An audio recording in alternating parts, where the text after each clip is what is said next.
하나님 아버지 감사합니다. 오늘도 저희들 정한시 모여와서 하나님 이 땅에 살아갈 때 어떻게 저희들이 살아가야 하는지를 또 배우겠습니다. 저희들이 믿자마자 곧 하나님이 원하시는 상태로 됐으면 참 좋겠지만 타락한 육신의 본성이 저희 가운데 함께 공존하기 때문에 항상 선택의 기로에 있습니다. 저희가 말씀과 기도 가운데에서 하나님 기뻐하시는 선택을 순간순간 하며 살아갈 수 있도록 인도하여 주시옵소서. 말씀이 없고 지식이 없으면 망한다고 말씀하신 선지자들의 말씀을 기억해서 내 백성이 지식으로 인하여 악한 유혹을 이기고 또 세상을 잘 분별하고 판단하여서 마지막에 구원의 바늘에 꼭 저희들이 합류할 수 있도록 인도하여 주시옵소서. 아버지 피곤합니다. 또 세상에서 일을 하다 왔습니다. 이 필요한 가운데 저희 영을 각성시켜 주시어서 성령님 곧바로 잘 알아들을 수 있도록 저희 도와주시옵소서. 예수님의 이름으로 기도합니다. 아멘. 지난 시간까지 공부해가지고 이제 구약 성경의 큰 테두리는 잡혔지요. 그것만 잡았어도 굉장한 실력이 는 겁니다. 사실은 저도 참 열심히 신앙생활을 했습니다. 한국에서. 그렇게 하면 단 줄 알았어요. 단 줄 알았는데 이제 캐나다로 하나님께서 가라 이렇게 말씀을 하셔서 캐나다로 와가지고 신앙의 다른 단계에 눈을 뜨게 됐습니다. 아, 이게 열심만 낸다고 되는 게 아니구나. 자, 그래서 우리가 구약 성경을 39권을 쭉 보면서 그 성경을 이제 세 군데 부류에다가 묶을 줄 알아야 된다고 그랬죠? 그래서 어디에다 묶을 줄 알아야 되냐면 역사서에다가 묶어야 되고, 그 다음에 선지서라는 그런 묶음이 있고, 그 다음에 오늘 공부할 문학작품인데 거룩하다. 그래서 성문학 해서 거기에다 묶음에다가 이렇게 넣을 줄 알아야 되죠. 역사서는 모세오경도 역사서 가운데 하나입니다. 히브리인들은 토라라 그래가지고 모세오경 아니면 뭐 큰일 난 줄 아는데 모세오경 가운데에서도 역사가 흐르잖아요. 그 다음에 우리 열왕기, 뭐 사무엘, 사사기, 여호수아 이런 게 전부 역사서지요. 그 다음에 선지서가 17권, 역사서가 17권, 문학작품이 5권, 그래서 39권 이렇게 되죠. 자, 그러면 이제 성문학은 오늘 공부를 하겠지만 이것은 삶입니다. 삶. 하나님을 믿는 사람들이 어떻게 하나님한테 올려지렸느냐. 그래서 이것은 삶이요. 다시 얘기하면 신앙생활이죠. 성문서는. 그것을 시편으로 표현했고 잠언, 전도서, 아가서, 욥기 뭐 이렇게 쭉 표현했어요. 그러니까 다른 것은 하나님 입장에서 내려보낸 책이라면 이제 이 성문서는 사람들의 입장에서 하나님한테 올려드린 책이다 이렇게 볼 수 있습니다. 그 역사는 우리 세계사 공부를 했지만 어떤 시간과 공간 안에서 딱 짜여진 시간이잖아요. 역사라는 것은. 그래서 이 공간이 이렇게 수직적으로 있다면 시간이 수평적으로 흐르잖아요. 이렇게. 그래서 공간과 시간의 조합이 역사입니다. 사건이고. 둘 중에 하나라도 없다면은 이 세상이 존재하지 않죠. 이제 예수님 재림할 때 이런 게 다 없어질 겁니다. 그래서 이렇게 시간이 흐르면서 공간상에서 일어나는 일들 이렇게 쭉 흘러가는 것을 우리가 역사라 그렇게 얘기를 합니다. 그래서 성경에서 얘기하는 역사는 공부를 했던 것처럼 창세기 앞에서의 역사, 그것을 우리가 아브라함이 픽업 될 때까지를 양심적 계시 시대에 딱 그렇게 얘기를 했었죠. 그리고 아브라함이 이제 픽업 되면서부터는 선민 계시 시대로 갔잖아요. 그래서 우리가 그거를 쭉 공부를 이제 오늘까지 할 겁니다. 그러다가 선민 계시 시대가 끝나면 교회 시대로 왔잖아요. 그러니까 시대가 완전히 틀린 겁니다. 그래서 이 역사 가운데서 우리가 특별히 볼 것은 하나님께서 그냥 집중적으로 직접 화법으로 계속 하나님의 심정을 나타내셨으니까 이 역사 가운데에서 그게 뭐냐? 역사 가운데에서 중간중간에 하나님의 말씀하신 선지서라는 거죠. 그러니까 역사만 공부해서는 아무 의미가 없죠. 물론 역사서 안에도 하나님이 말씀하셨다는 부분이 약간은 있습니다. 사무엘이라든지 다윗 시대에 나단이나 갓 뭐 몇 마디 하고 이런 게 있지만 그거 가지고 하나님의 그 감정을 안다는 것은 무리죠. 그래서 이 역사를 알고 역사 안에서 선지서를 알아야 되기 때문에 이것은 뗄래야 뗄 수가 없습니다. 그러니까 역사적인 흐름을 전혀도 모르는 상태에서 이사야서를 공부한다고 들어가 봐야 소용이 없다는 거예요. 왜냐하면 그 이사야서에 나타나신 하나님의 마음이 어떤 상황에서 이 말씀을 하셨느냐가 굉장히 중요하죠. 그렇잖아요. 우리가 자식 키워보지만 어떤 상황이 벌어질 때 화도 내고 어떤 상황이 벌어질 때 칭찬도 해주고 웃기도 하고 이러잖아요. 그러니까 그 상황, 컨텍스트라고 그러는데 그걸 그 상황을 모르는 가운데서 말씀을 공부를 해봐야 지식이라는 거지. 내 것이 안 되고. 예, 그래서 이 선지서를 우리 지난 시간에 공부를 했는데요. 이 역사를 아는 전제하에 선지서를 공부해야 된다는 거예요. 또 역사를 알고 그 흐름 가운데서 선지서를 봐야 된다는 거예요. 굉장히 중요한 얘기입니다. 그러니까 원래대로 하면 연대기 성경이나 이런 거 보면요. 역사하고 역사서와 안에 선지서를 같이 넣습니다. 히스기야 이야기를 쭉 하다가 이 같이 활동을 한 이사야의 말씀을 집어넣기도 하고.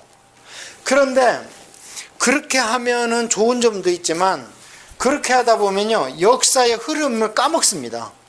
왜냐하면 이사야서가 얼마나 큽니까? 이사야서가. 그래서 공부는 따로 하는 게 옳다고 저는 봐요. 우리가 아는 정도로 이스라엘의 역사를 순서적으로 알고 그 다음에 이스라엘 역사 가운데서 그 단락이 있다고 그랬잖아요. 이제 워닝을 준 기간이 있고 그 다음에 망해 간다 하고 경고, 그 다음에 망하는 그 기간이 있었고 그 다음에 이스라엘이 완전히 망했던 기간이 있었고 그 다음에 귀환했던 기간이 있었잖아요. 그럼 뭐 한 네 분류만 알면 선지서가 이 역사의 네 가운데 어디 들어가면 된다 하면은 대강은 읽어질 수 있는 거예요.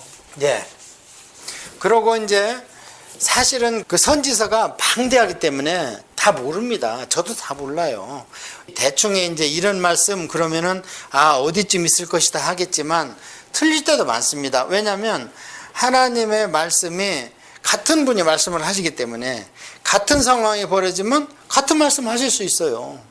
그렇잖아요.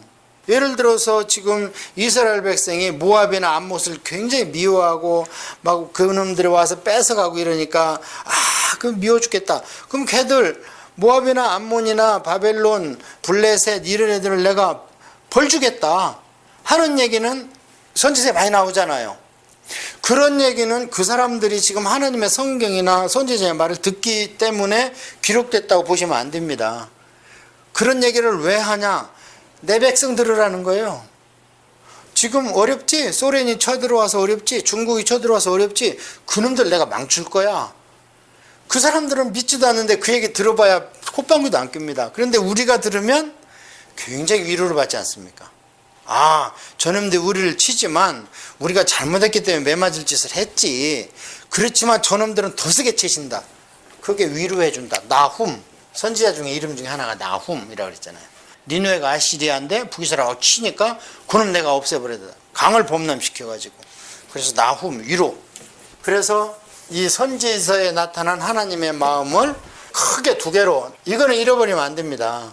하나님은 사랑과 또 뭐라 그랬어요? 공의. 이건 절대 잃어버리면 안 됩니다. 사랑의 하나님, 공의의 하나님이 딱 50대 50입니다. 더하지도 빼지도 않아요. 딱 50대 50. 왜냐하면 완벽해야 되니까. 사랑도 완벽해야 되고 공의도 완벽해야 되고. 그래서 사랑과 공의가 있기 때문에 공의 때문에 구약 백성들의 말을 안 들을 때 하실 말씀이 많은 거예요. 그래서 그렇게 기른 거고 구약은 우리가 참 암울해요. 왜냐하면 말을 안 듣기 때문에. 그래서 사랑과 공의가 있는데 공의로 야단을 치다가 이놈들이 집 나갈까 봐 다시 소망을 준다 그랬잖아요. 그래서 사랑은 주로 이제 위로, 소망은 가장 큰 소망이 니들 힘으로 안 돼. 내가 메시아 줄 거야. 그리고 이제 성령이 너희 가운데 들어갈 거야. 뭐 이런 소망. 그게 최고의 소망이죠. 하나님 우리 안에 와 계신다는데 최고의 임마누엘이죠. 지금 시대가. 그 다음에 이제 공의 같으면은 권면을 처음에는 그러지 말아라 이렇게 해야지 하다가 영 말을 안 들으면 어떻게 해요? 죄를 책망을 해요. 죄를 책망해서 죄를 정해서 그러니까 선고까지 내려서 그것을 집행한다. 그게 사랑과 공의다. 그래서 선지서에 나타나는 하나님의 메시지는 반드시 이 네 군데 가운데 하나에 들어간다. 이렇게 말씀을 드렸습니다. 네. 그래서 이게 어려우면 이것만 외우면 돼요. 아, 하나님은 아가페지? 그렇지. 하나님은 righteousness지? 그렇지. 그러면 사랑은 소망이다. 소망. 그 다음에 공의는 뭐냐? 죄를 책하고 벌한다. 영 어려우면 요 두 가지만 해도 결국 위로라는 것은 소망이 들어가는 거니까요. 그 다음에 권면이라는 것은 뭐를 좀 잘 해보자 하기 때문에 지금 뭘 잘 못하기 때문에 그걸 지적하는 거잖아요. 그래서 이것은 죄를 정하고 책망하는 데 넣을 수가 있습니다. 이렇게 해서 선지서를 보면 됩니다. 그리고 선지서를 이제 집어넣을 때 대선지서, 소선지서는 분량이 많고 적음에 의해서 분류를 하고, 그 다음에 많은 걸 5권을 뺐고 적은 것을 12권을 빼놓고 그것을 시간순으로 배열했다. 그렇게 얘기했죠. 그래서 이사야서 다음에 이사야의 바톤을 이어받은 게 사렘, 에는 뭐 애가니까 빼고 사렘, 에스겔, 겔단. 그래서 이사야, 예레미야, 에스겔, 다니엘 이렇게 시간순으로 내려갔다. 그 다음에 소선지서는 호세아서부터 말라기까지 시간석으로 쭉 내려갔다. 이렇게 말씀을 드렸습니다. 그래서 이사야는 뭐예요? 이사야는 너희들 그럼 망해간다. 망한다. 남자만 산다. 그 다음에 이제 예레미야는 망하는 20년 동안이죠. 그러니까 BC 606년, 597년, 586년 세 번에 걸쳐서 바벨론 침공이 있는데 그때 예레미야가 42년간 얼마나 울었는지 눈물의 선지자다. 그 다음에 이제 에스겔과 다니엘은 망했죠. 망해서 잡혀간 귀족들 중에서 다니엘은 왕궁에서 그 당시 제국의 왕을 때려잡는 20대에 말하자면 지금같이 얘기하면 유학생입니다. 잡아가지고 너무 똑똑하니까 왕궁에서 교육을 시키는 거죠.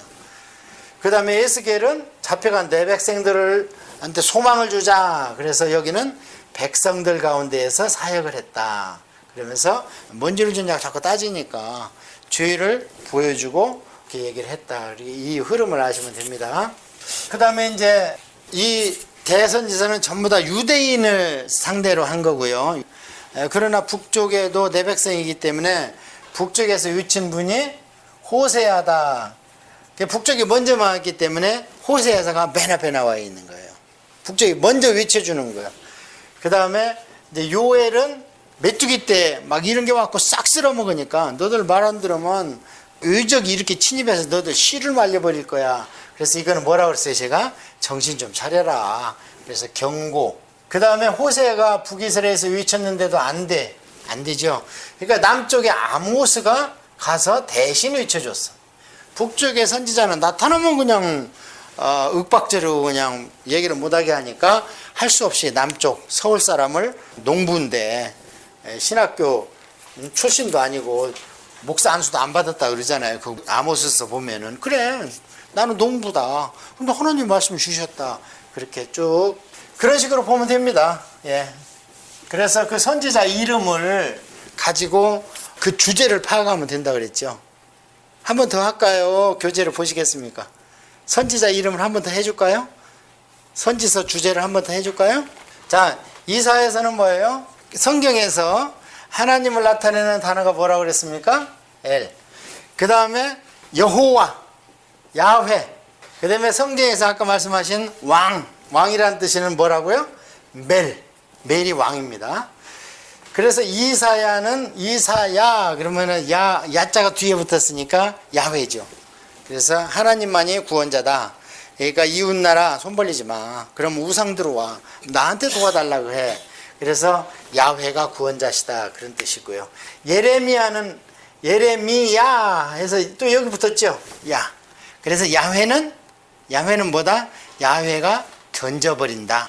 던져버린다는 얘기는 뭡니까? 이제 징계에 돌입했다는 거죠. 너 내가 던져버리겠다. 그래서 3장이 예레미야 내 백성을 내가 던져버리겠다. 에스겔. 그 에스겔은 단단하게 하신다. 단단하게. 왜 단단하게 하는가?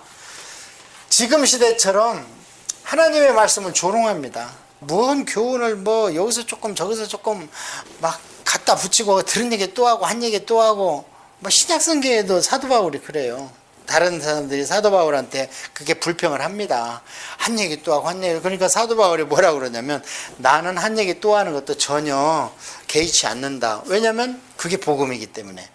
그 얘기는 뭐냐면 우리 구원의 복음은 복잡하고 어려워서 몰라서 내가 구원을 못 받아들이겠다는 거 없습니다.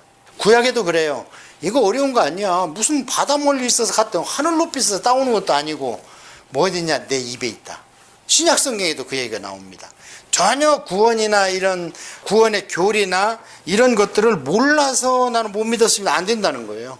그래서 이사야에서 보면 여기서 조금 저기서 조금 한 얘기 또 하고 한 얘기 또 하고 교훈의 교훈을 더 하고 이게 뭐냐면 듣기 싫다는 거예요. 그냥 독주에 대해서 예언하고 잔치에 대해서 예언하고 나실이 너 일로 와 목사 너 일로 와 술이나 한 잔 먹고 해봐 하면서 술이나 먹이고 선지서에 나오는 얘기잖아요. 그게 그런 시대였다. 지금이 그런 시대, 신약 시대.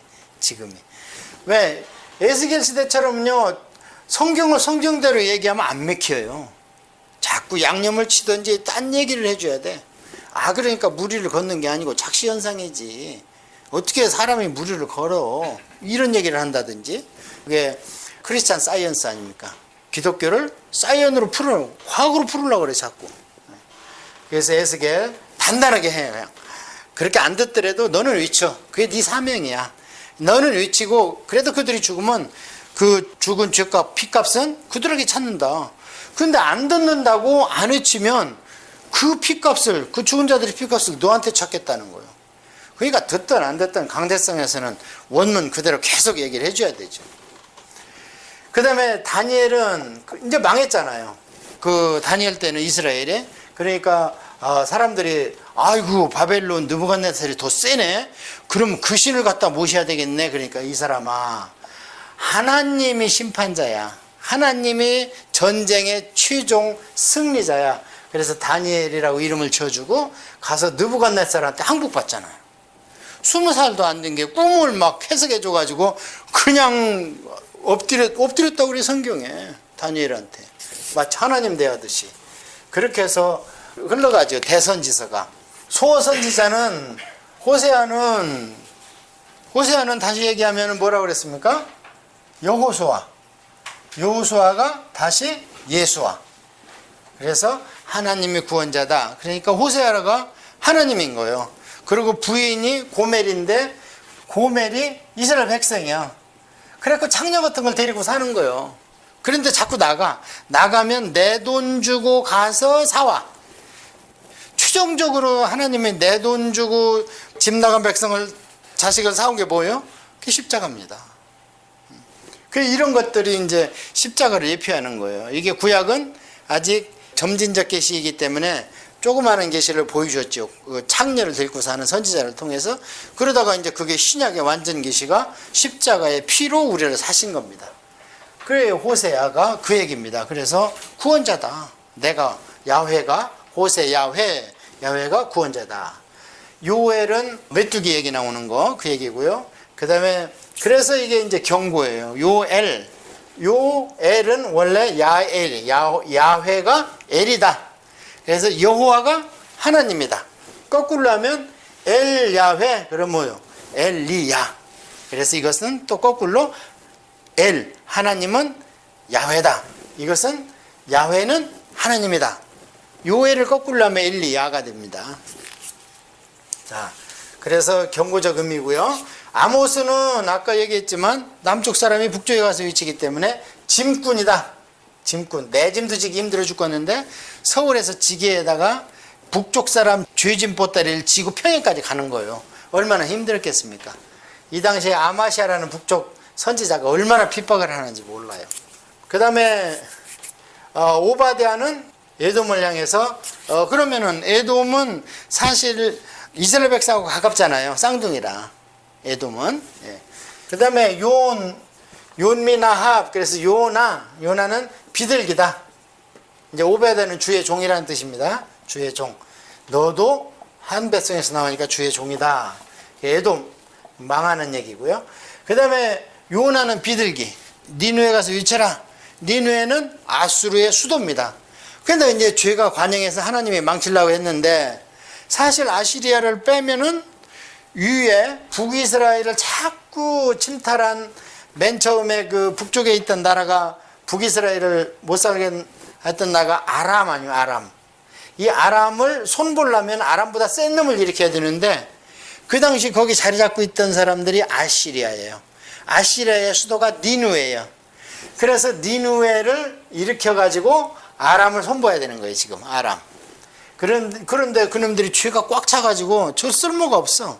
그래서 할 수 없이 요나를 시켜서 그놈들 회개시켜라. 회개시키면 내가 복주하겠다. 그래서 키웠죠. 그래서 이제 그 아시리아 입장, 니누의 입장에서 보면 비둘기같이 좋은 소식입니다. 미가 뒤가 아가 붙었죠. 이게 야훼입니다.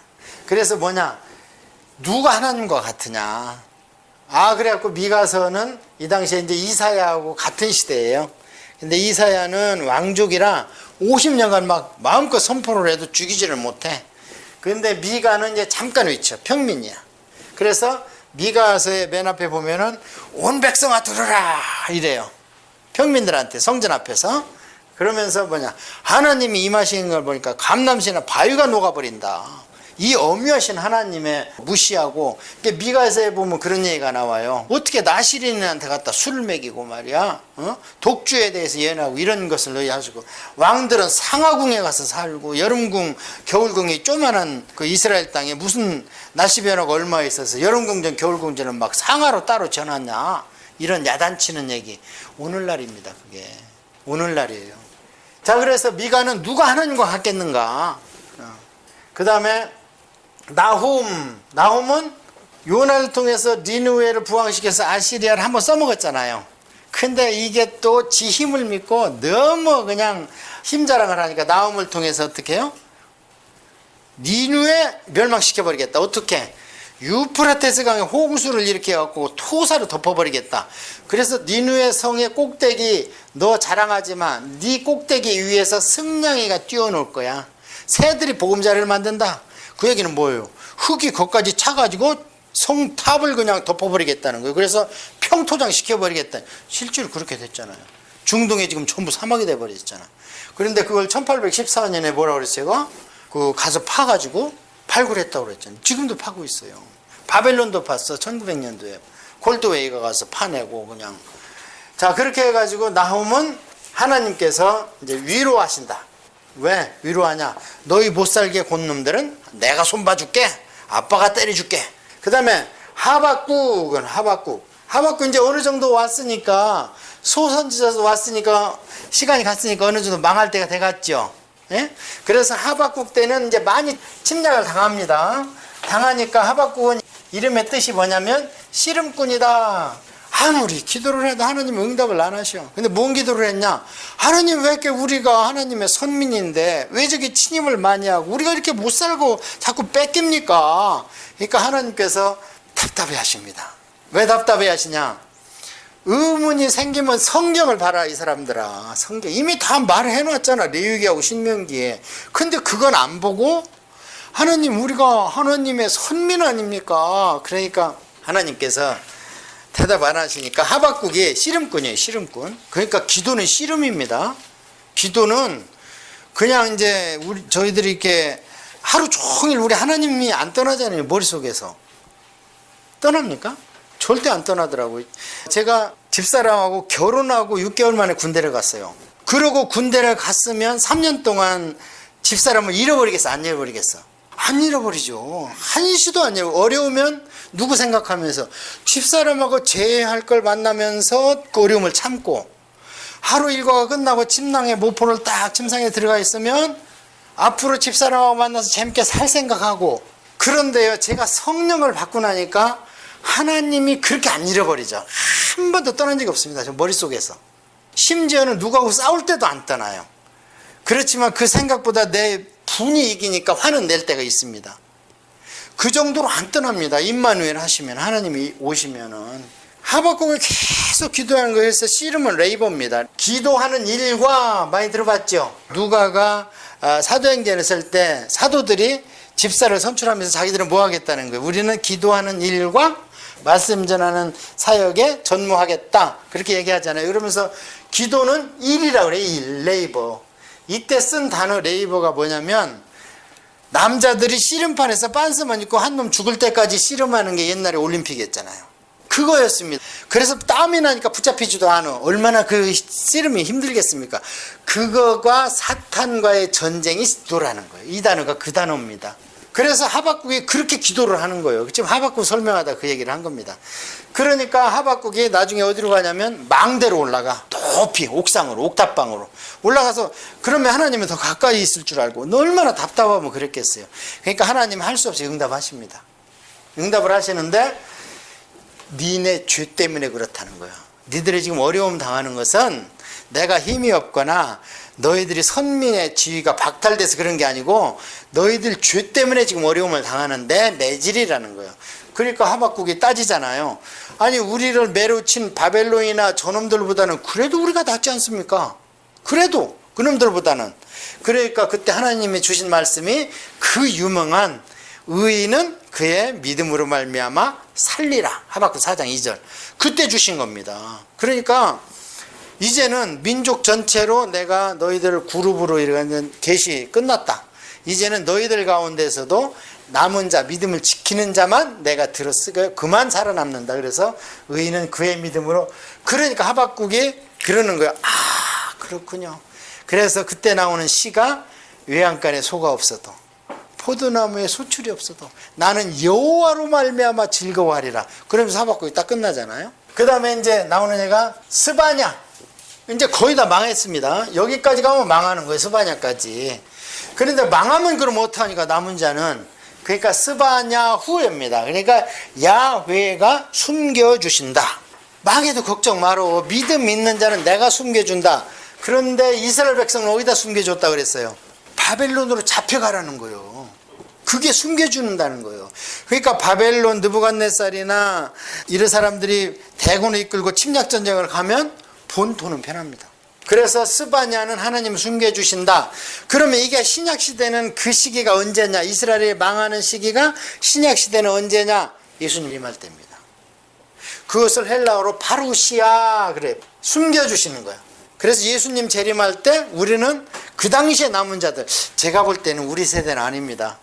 이게 어떤 분들은 예수님 빨리 오셔가지고 우리를 좀 휴거시켜 주시지 그렇게 말씀하시고 뭐 그때가 다 됐다 그랬는데 제가 볼 때는 아닙니다. 말씀의 입각에서 아직 적그리스도도 안 나타났고 그런 징조가 안 나타났어요. 자꾸 날짜 계산을 해. 사람들은 신약시대는 날짜 계산하는 게 아닙니다. 이제 가시적 눈으로 보이는 계시가 아니라고 그랬잖아요. 이제는 교리적 계시입니다. 그래서 예수님께서도 날짜 계산하지 말고 어떻게 해요?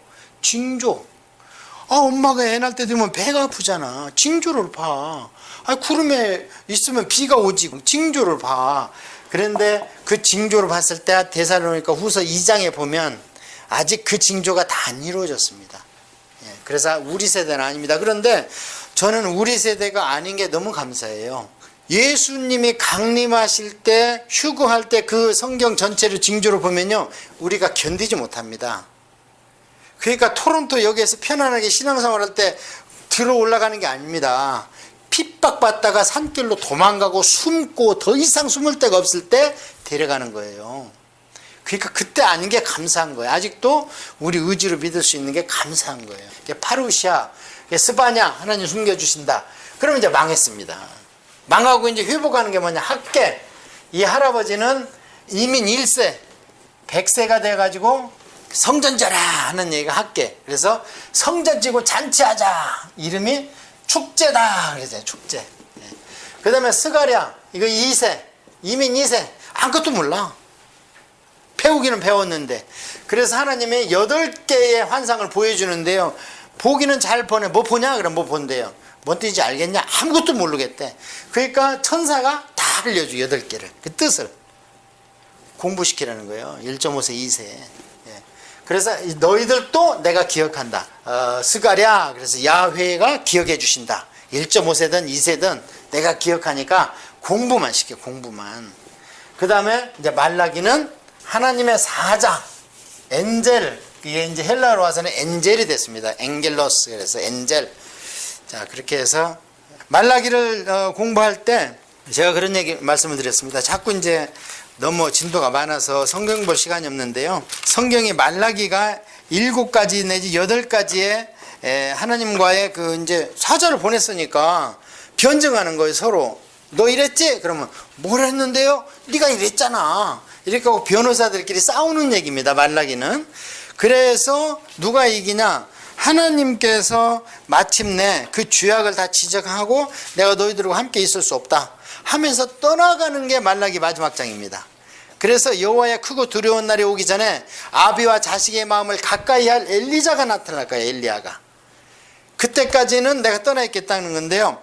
말라기의 몇 가지 변증을 이스라엘과 하나님의 애증의 천년의 역사가 문을 닫는 순간입니다. 그 순간에 변호사들끼리 무슨 얘기를 하는가?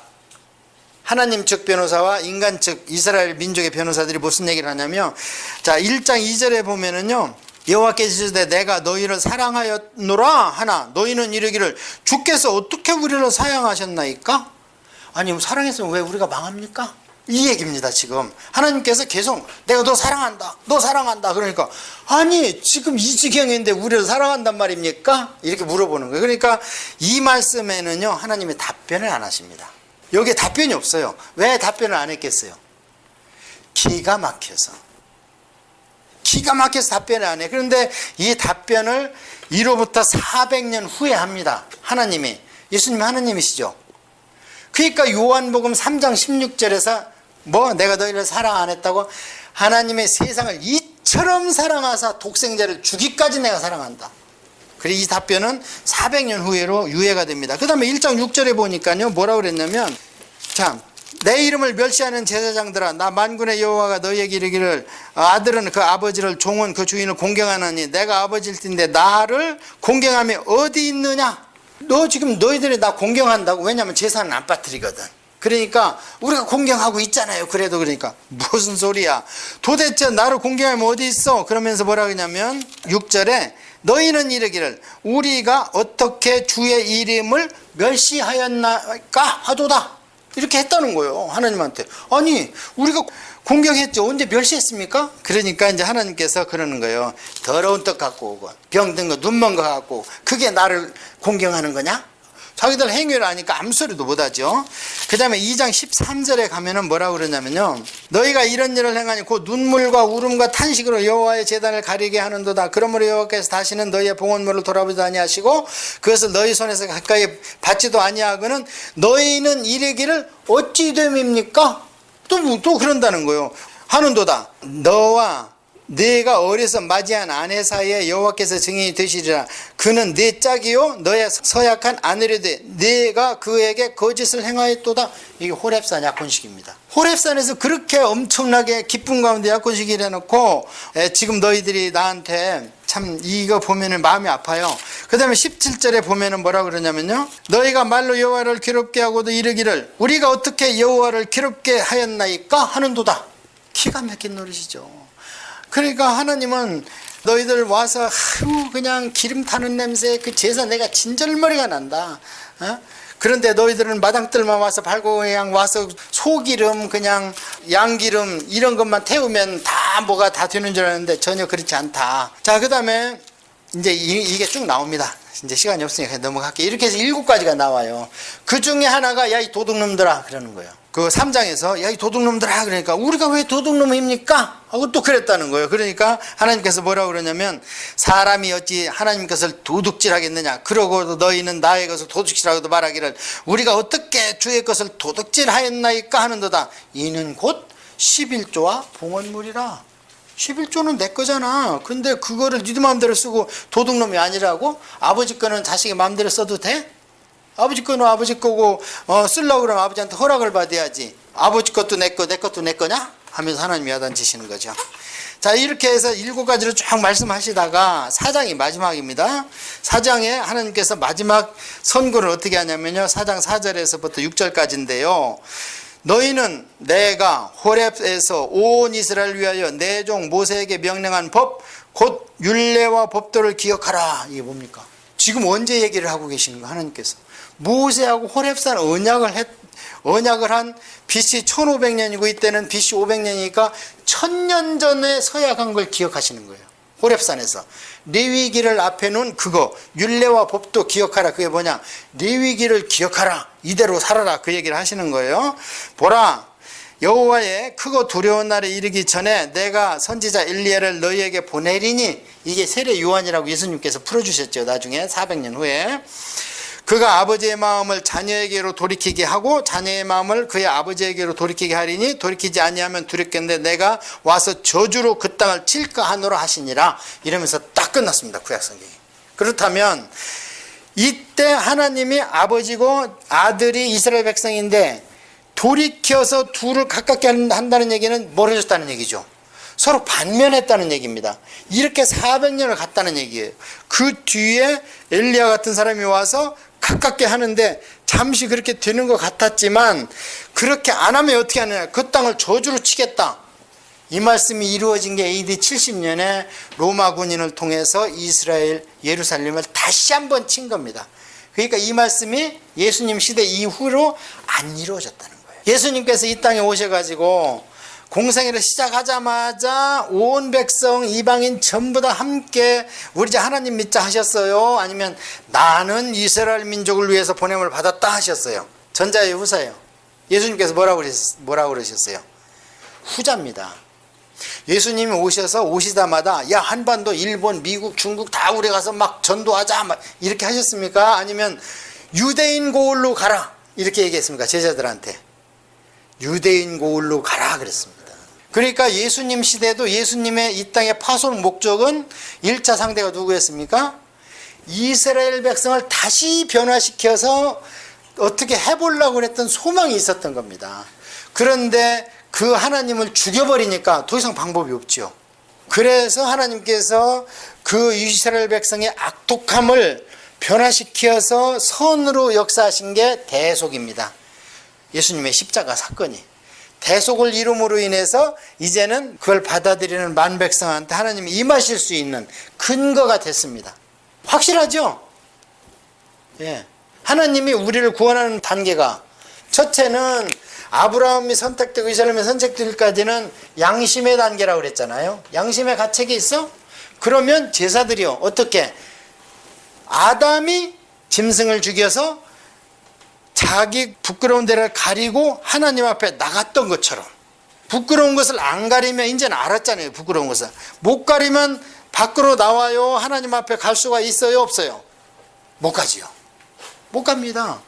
그래서 그것을 양을 죽여서 이제 처음에는 자기가 무슨 가랑튀기나 뭐 이런 걸로 치마를 만들었겠지. 근데 원으로 보면 옷을 만들어 입혔어요. 완전하게 다 가려줬어요. 마음 놓고 나한테 오라는 거야, 아버지가. 그 대신 뭐가 죽었습니까? 짐승이 죽은 거예요. 근데 그 짐승을 하나님이 불칼이 나와서 죽였을까요? 아니면 아담이 죽였을까요? 아담이 죽였습니다. 왜냐하면 제사법에 나오잖아요. 나중에 죄인이 자기의 재물을 자기가 죽이잖아요. 그래서 그 방법이 전수됐던 겁니다. 쭉. 그런데 그 방법이 전수됐는데 그걸 지키는 것보다 내 마음대로 사는 게 좋다. 이게 네 무릇입니다.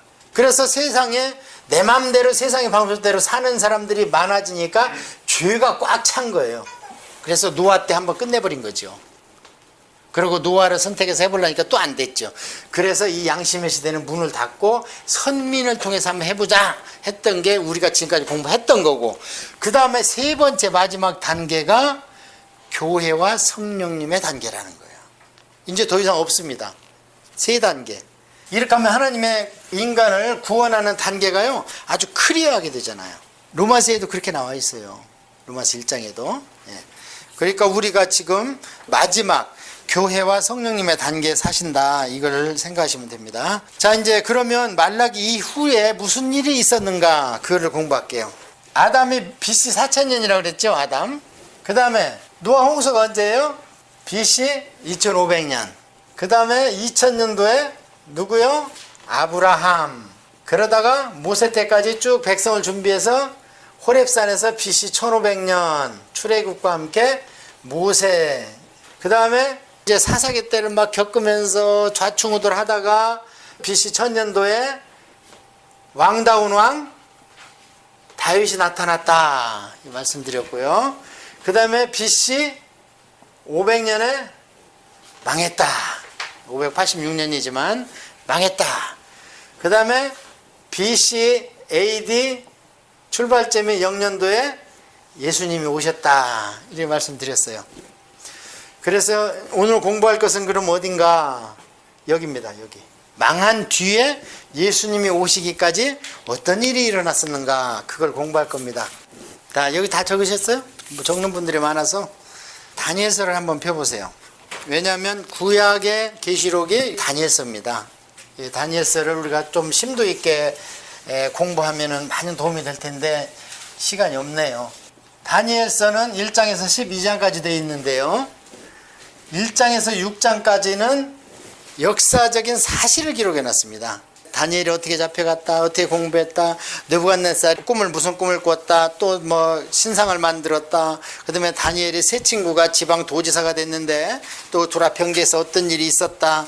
그 다음에 이제 5장에 가서 드디어 바벨론이 망했다. 그런데 페르시아가 와서 고레스가 왕이 되면서 다니엘을 다시 총리로 픽업했다. 그러자마자 그 뒤에서 또 사탄이 사자굴에다가 다니엘을 죽이려고 집어넣는데 살아났다. 전부 이게 역사적인 사실이죠. 그래서 이것을 1장에서 6장까지를 역사적 사실로 가지고 하나님께서 계시를 하셨다 그러는 겁니다. 역사적 사실. 그러니까 이것은 기록할 때 이미 일어났던 겁니다. 예언적 성격이 아닙니다. 일어났던 거예요.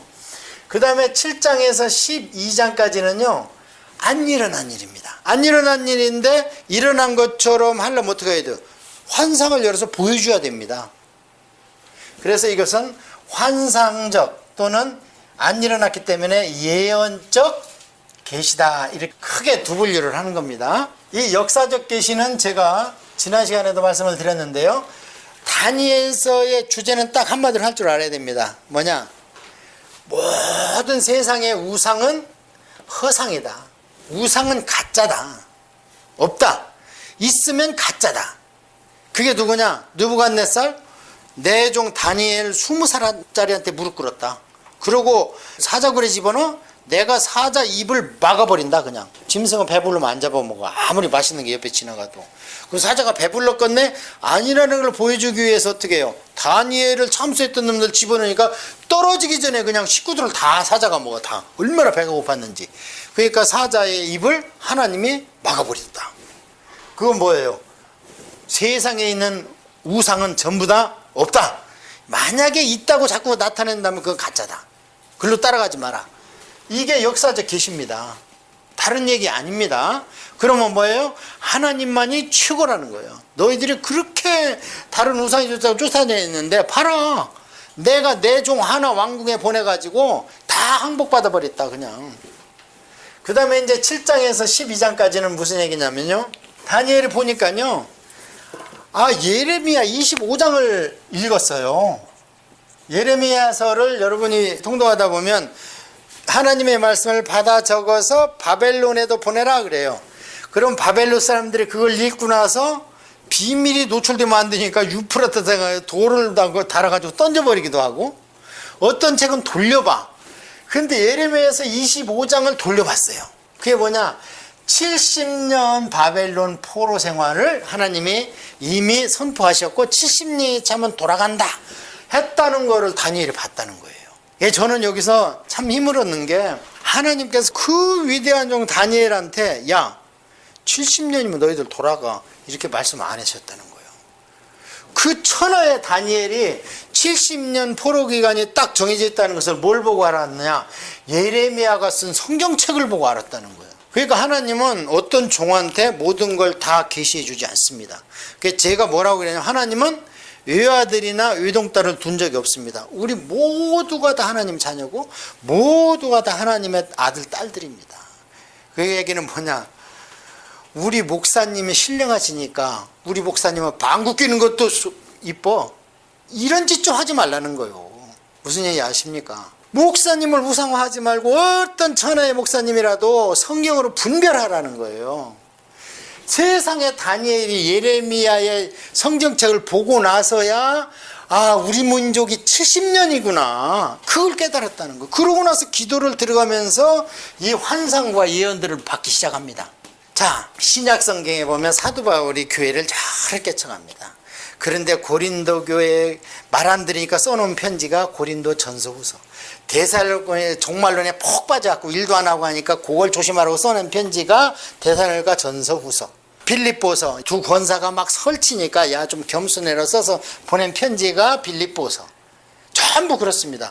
보면은 잘못한 걸 지적하면서 하나님의 교리가 형성된 겁니다. 그런데 유독 그 지방을 향한 쓰신 편지가 없습니다. 그래서 그 책이 없는 게 뭐냐? 베레아서가 없습니다. 베레아에 가서 전도를 했대요, 안 했대요? 데살로니가를 지나서 다음에 쫓겨가서 베레아 가서 전도를 했습니다. 근데 베레아 사람들은 사도 바울이 한 얘기가 맞는지 틀리는지 집에 가서 성경을 상고하더라. 그러니까 맞다는 거예요, 사도 바울 얘기가. 뭔 얘기했겠어요? 구약 가지고 예수님 풀었겠죠. 제가 드리고 싶은 얘기는 뭐냐? 아주 신사적이어서 이렇게 나옵니다. 이 베레아 사람들은 무슨 얘기냐? 여기서 박 목사가 됐던 누가 됐던 설교를 들었으면 거기서 아멘하고 그대로 하지 말고 그 말씀이 성경에 과연 맞는가? 가서 공부한 베레아인들은 얼마나 성경적으로 했는지 전혀 책망할 것이 없기 때문에 사도 바울이 베레아 교회를 향한 서신이 없습니다. 그래서 베레아서라는 게 없습니다. 잘못된 게 없는 교회에는 사도 바울의 편지가 전해지지 않습니다. 지적해서 그들은 아프지만 우리는 고맙지요. 만약에 고린도 교회에서 그 10가지 문제가 안 생겼다면 그런 문제가 오늘 교회에서 생겼으면 어떻게 대처할지를 우리는 몰랐을 겁니다. 그들한테는 고맙지만 한편으로 그들은 더럽게도 말을 안 들은 거예요. 10가지나 문제가 생기고 세상에 아버지의 첩을 데리고 사는데 교회에서 같이 성도를 안 쫓아내고 있다는 거예요. 그런 문제점이 있으니까 10가지를 지적해 주잖아요. 딱. 그러니까 무슨 얘기냐? 성경을 상고하라는 거예요. 성경을 계속. 그러면은 베레아 교회처럼 칭찬만 받는다는 거예요. 그래서 베레아 본받다는 거예요. 베레아 지방을. 자, 그래서 이제 예언적 계시를 가지고 공부를 해보겠는데 왜 이것을 하냐면 이렇게 70년이라는 것을 알고 기도를 했는데요. 세상에 하나님께서 보여주시는 것은 예루살렘 성전에서 막 거창하게 예배드리고 제사드리고 하는 걸 보여드린 게 아니고 엉뚱한 걸 보여주는 거예요. 참, 그러니까 이 어른이 기가 막힐 거 아닙니까? 자기 민족을 위해서 평생을 70년간을 왕실에서 그 막 영적 대결을 해가면서 했는데 세상에 70년이 다 찰 때까지 살았거든요. 이분이 돌아가라 하고 나서 3년을 더 살았어요. 돌아가라 하고 나서 그 3년 후에 받은 계시까지가 기록돼 있어, 성경에. 그렇다면 최소한 그때까지는 살았잖아. 근데 자기 나라에 못 갔어, 이분은. 제가 봤을 때는 연세도 많고 또 거기에 남아있는 유대인들이 많았을 겁니다. 안 돌아가고. 왜냐면 5만 명뿐이 안 가니까. 자, 그래서 그 사람들이 이제 책임진 것 같은데요. 그런데 이 어른이 기도를 하는데 그거를 안 보여주고 엉뚱한 걸 보여주는 거예요. 자꾸. 그것이 7장에서 12장까지 나오는 겁니다. 그래서 7장에서 보는데요. 4마리의 짐승이 나와. 4마리의 짐승. 이건 어디하고 연결되느냐? 앞에 역사적 계시에서 큰 신상이 있었죠. 어떻게 돼 있었어요? 이렇게 해서 이렇게 했는데 금, 은, 동, 철과 진흙. 그래서 이게 뭡니까? 하니까 너는 금이다, 바벨론.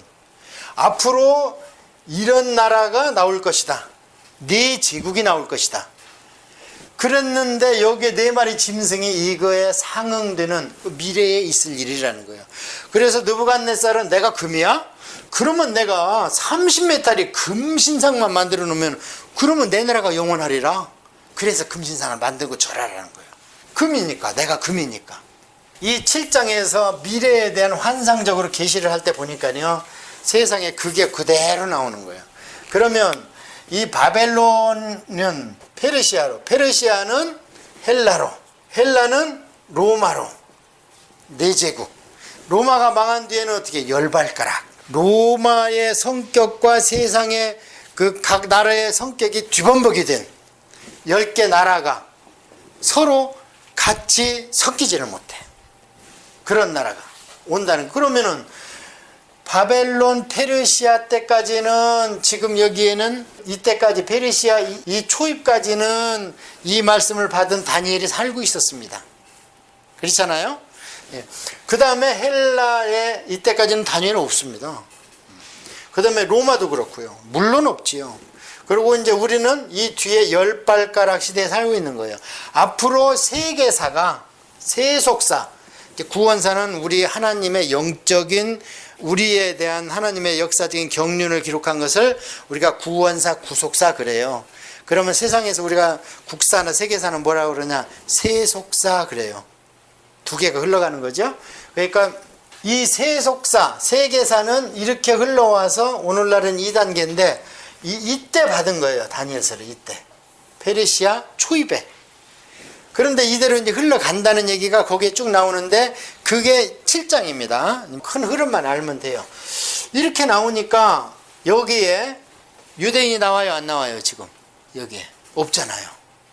없으니까 다니엘이 아니 70년 찼잖아요. 지금 돌아갔잖아요. 우리는 그럼 어떻게 됩니까? 아니 이걸 좀 줌인 해줘 보세요. 이 세계사는 요한계시록까지 있잖아요, 이게. 그러니까 그거 말고 그러면 앞당겨 좀 보세요. 그래서 앞당겨서 보여준 게 8장입니다. 그래서 앞당겨서 보니까 바로 앞에 일어날 일이 뭔가 봤더니 순양이 나오고 순념소가 나오겠잖. 그런데 순양이 그냥 힘이 세가도 다 물리쳐 뿔로 막 받고 그러는데 순념소가 오니까 꼼짝 못해버려. 아 이게 도대체 이게 뭡니까 도대체 환상으로 보니. 그러니까 아 내가 모르겠냐 하면서 15절부터 풀어줍니다. 풀어주는데 뭐라고 풀어줘요? 이 순양은 페르시아고 그보다 더 센 순염소가 서쪽에서 올라온다. 서쪽에서 올라오면 어디요? 지금 페르시아의 지금으로 보면 터키 쪽이거든요. 거기에 서쪽이면 어디예요? 그게 그리스 마게도니 아닙니까? 그래서 그 순염소가 나오는 얘기고 이제 여러분이 거기 보면 뿔이 하나 나오고 그 다음에 뭐 네 뿔이 나오고 이런 얘기가 쭉 나와요. 그거 이제 조금 이따가 더 설명을 드릴게요. 자 이렇게 보여줍니다. 이렇게 보여주니까 다니엘이 혼절을 해버려. 안 보여 또. 선민이 안 보여 선민이. 아 그래가지고 조금 더 줌인해줘 보세요. 조금 더 보여주세요. 더 가까운 시를. 보여주는 것이 뭐냐면 거기 남북전쟁하는 11장입니다. 그러니까 이게 쭉 보여주니까 9장 10장은 무슨 얘기냐면 다니엘이요. 아이고 하나님 잘못했습니다. 우리 민족을 버리지 마세요 하고 민족의 역사를 가지고 회개 기도하는 것이 9장에 나옵니다. 그런데도 유대인이 안 보여. 미래에. 예, 그렇게 해가지고 11장에 나오는 게 뭐냐면 이제 보세요. 전체 이 지구의 역사를 이렇게 보여줬죠. 한번 4대 제국과 로마의 후손으로. 그 다음에 보여준 게 바로 앞에죠. 페르시아와 헬라. 그 다음에 보여주는 게 뭐냐 11장인데 이 11장이 말라기와 마태복음 중간인 신구약 중간기를 보여준 게 11장입니다. 그래서 11장을 보면은 복잡해요. 뭐 남방이 있고 북방이 있고 북방의 여자가 공주가 남방으로 시집을 왔는데 자기 친정을 배반하고 밥상에 같이 앉아있으면 서로 딴 생각하고 이런 얘기를 합니다. 그래서 11장이 뭐냐면 이게 제가 저번에 언급한 시리아 150년 전쟁입니다. 이게 시리아 150년 전쟁인데 이 성경에서는 뭐라고 되어 있냐 남북전쟁 이렇게 되어 있습니다. 그러니까 이스라엘을 가운데 놓고 북쪽과 남쪽이 서로 제국이 전쟁을 하는 거예요. 그러니까 그 전쟁터가 주로 어디예요? 이스라엘이죠. 그러니까 자 그러면 지금부터는 이제 이스라엘 땅에서 사방인가 무슨 일이 일어났는가를 이제 공부를 할 겁니다. 그게 중간기라는 거예요. 자 이게 지중해입니다. 그 다음에 이게 여기가 갈릴리 호수고 요단강이고 이게 사해죠. 그렇다면 여기가 이집트겠죠. 그 다음에 이 위에가 시리아. 참 시리아라는 이름도 오래됐습니다. 그리고 이제 일로 이렇게 넘어가면 여기가 마게도니아고 이 밑에가 그리스죠. 이렇게 조금 더 가면 여기 이태리고 로마죠. 그러니까 여기가 이제 오늘 얘기하는 그 마게도니아 여기가 언급이 될 거고요. 로마는 이제 나중에. 자 그래서 말라기가 구약시대가 끝날 때는 이 이스라엘 땅을 최종적으로 지배하고 있던 게 누굽니까? 고레스 칙령이 떨어졌기 때문에 페르시아죠. 이 페르시아입니다. 지금 이란. 그런데 이것을 성경에서는 메데 바사 이렇게 얘기를 해요. 페르시아를 한문으로 번역을 하면서 바사 이렇게 해놨어요. 자, 이런 상태에서 이제 말라기가 끝나는데요. 말라기가 BC 한 420년대쯤 좀 됩니다. 연대를 다시 한번 리마인드 시켜드릴까요? BC 586년에 망했죠.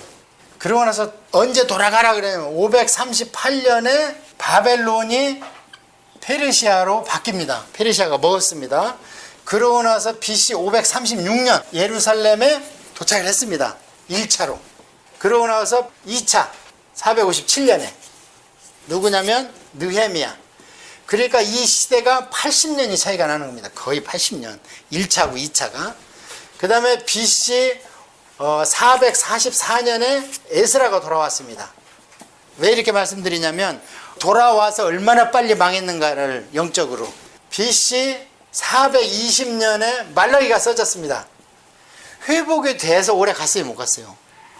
못 갔습니다. 그러니까 바벨론에 잡혀갔다 와서도 정신을 못 차린 겁니다. 딱 하나 잡은 게 있어요.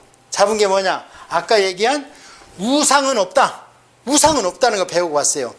그래서 그 뒤로 오직 여호와야. 이들은 지금도 여호와야. 우상은 없다는 거예요. 이 뒤로는 600만이 가스실에 죽는 한이 있더라도 타협을 안 합니다. 우리는 오직 다니엘신 여호와다. 우리는 야훼다. 다른 길 없다.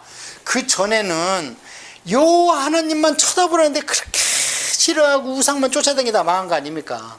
그런데 돌아와서는 오직 여호와야. 너무 오직 여호와만 고집을 부려가지고 예수님을 몰라요 지금. 그래서 이들이 구원을 못 받는 겁니다. 여호와를 내 생각으로 오직 여호와만 하지 말고 성경 말씀을 제대로 보면은 분명히 예수님에 대한 얘기가 있거든요. 선지서에. 이들도 선지서를 봅니다. 구약 39권 다 봐요.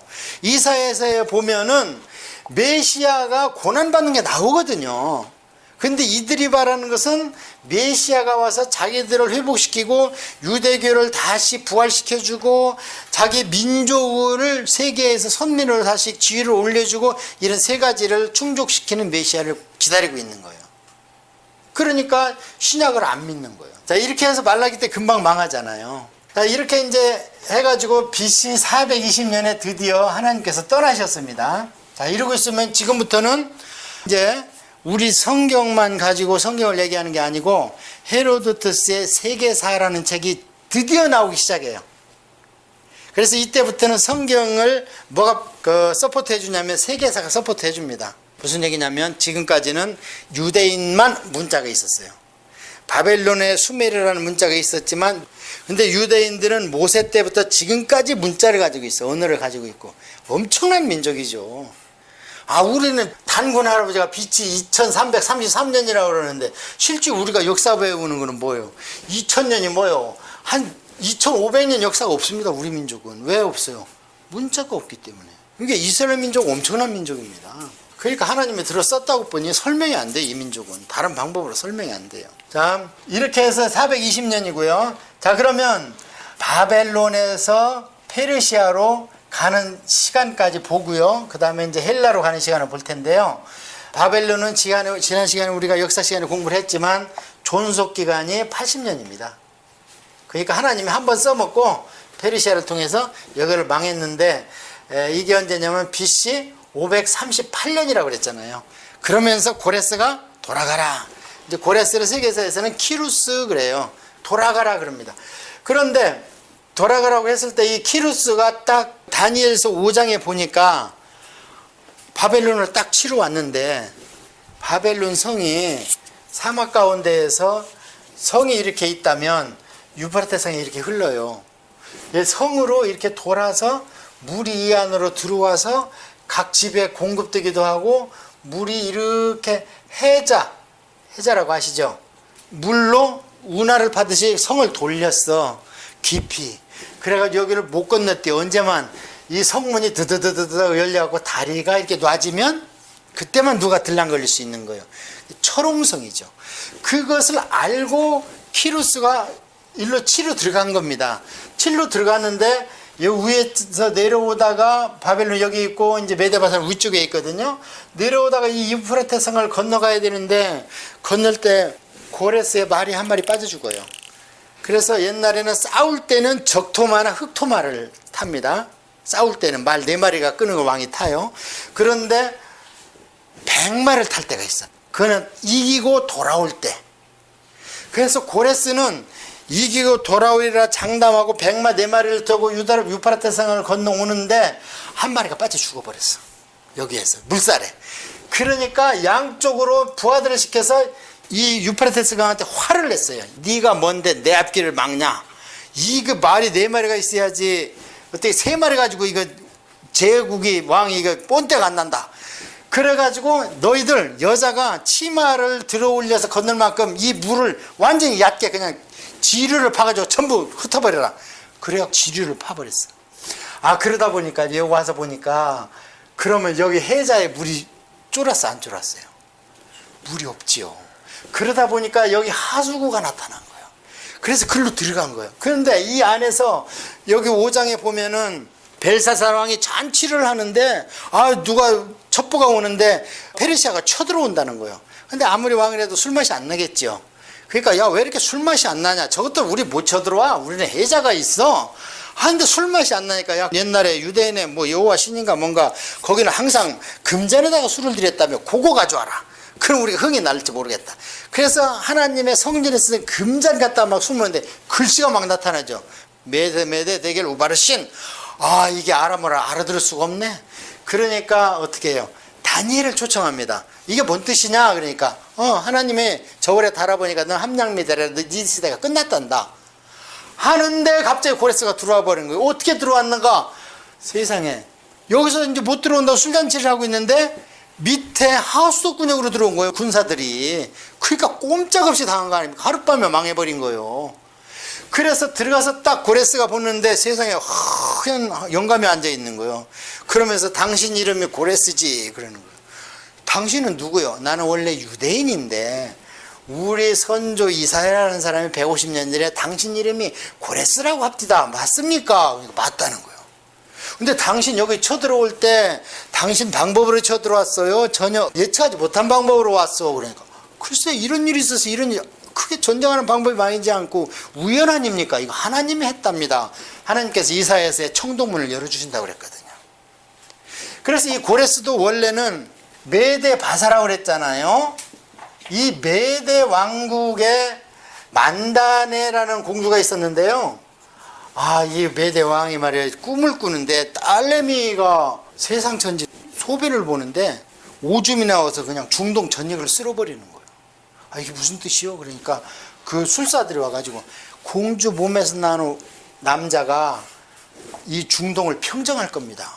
그러니까 메대왕이 이러면 안 되잖아. 내 직속 손자가 해야지 무슨 외손자가 한단 말이야. 그거 안 된다. 그러고 있는데 또 꿈을 꿨는데 딸내미 밑에서 그냥 포도나무 송이가 번지네. 온 천지를 다 덮는 거예요. 이게 무슨 데? 그거 시행됩니다. 뭐야? 그러면 내 딸이라 죽일 수는 없고 어떡하냐? 그래서 저 구석에 페르시아 조그마한 소도시 거기 그 지방 군주 하나 데려와. 그래 결혼시켜.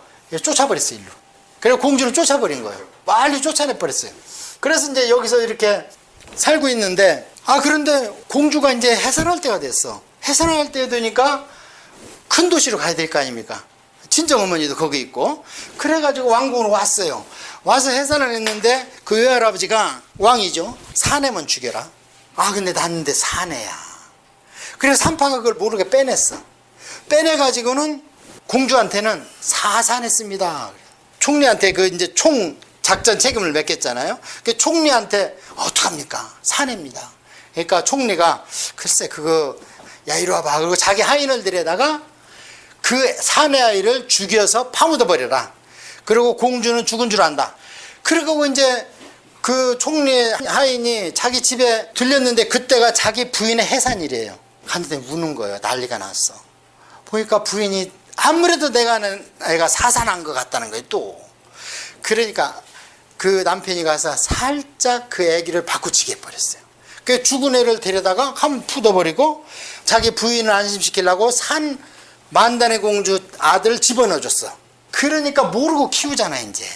그러고 공주는 아이고 죽은 애기 낳네 그러고 자기 페르시아로 가버렸어. 가버렸는데 이 애기가 무럭무럭 크는 거예요. 무럭무럭 크는데 그러니까 이제 총리 하인의 자손인 줄 알았지 자기는. 근데 이놈이 크면서 기질이 나오는데 그 수도 서울에서 골목놀이 하잖아요. 어떤 놈이 계속 왕노를 하는데 말이야. 법제도도 알고 막 타고난 듯이 지도자야. 그러면서 고관대장 아들이 그 뭐고 다 없어. 군대 편제해가지고 말 안 들으면 투드로 패고 그러다 말썽이 났어요. 그러니까 강요 중에 하나가 왕한테 큰일 났습니다. 아이고 우리 자식이 말이에요. 어떤 하인놈 집 아들내미한테 막 투드로 맞고 왔습니다. 그러니까 왕이 허허 거기 고얀 놈이 다 있나 얼굴 좀 보자 해가지고 고레스가 왔는데 보니까 이게 자기 딸하고 판박이 똑같은 거예요. 그래갖고 기절해 왕이. 기절을 하고 총리한테 이리 와봐. 도대체 어떻게 됐냐. 죽여서 묻었습니다. 네가 했냐. 제가 어떻게 합니까 총리인데. 그래도 삽질은 하인이 해야죠. 하인은 데려와봐라. 그러니까 하인이 오자마자 그냥 부들부들 떨면서 이실직고를 해버렸네. 그 이실직고라면서 사실은 그게 만단의 공주 아들이고 우리 아들이 죽어서 할 수 없이 이렇게 했습니다. 죽을 죄를 졌습니다 하는 거예요. 근데 그 소식을 공주가 들어버렸어 페르시아에서. 그러니까 내 자식이 살아있단다 하고 그냥 일사천리로 아들을 데리고 와버리고 아버지한테 뭐라고 그러고 내 자식 내가 키우게 또 데리고 간 거예요. 데리고 와서 이제 여기 이제 페르시아가 원래 조만해요. 그래서 매대 바사가 매달가 크게 나오는 거예요. 그런데 이 왕이 이 고얀 놈 하고 잔치를 벌려라 하고 했는데 이 총리 잔치는 이렇게 보니까 큰 보재기로 싸는데 위에 고기가 많아. 먹고 마지막 보재기를 들춰보세. 딱 들치니까 총리 아들을 잡아서 지 아버지한테 먹인 거예요. 왕이 괘씸하다고.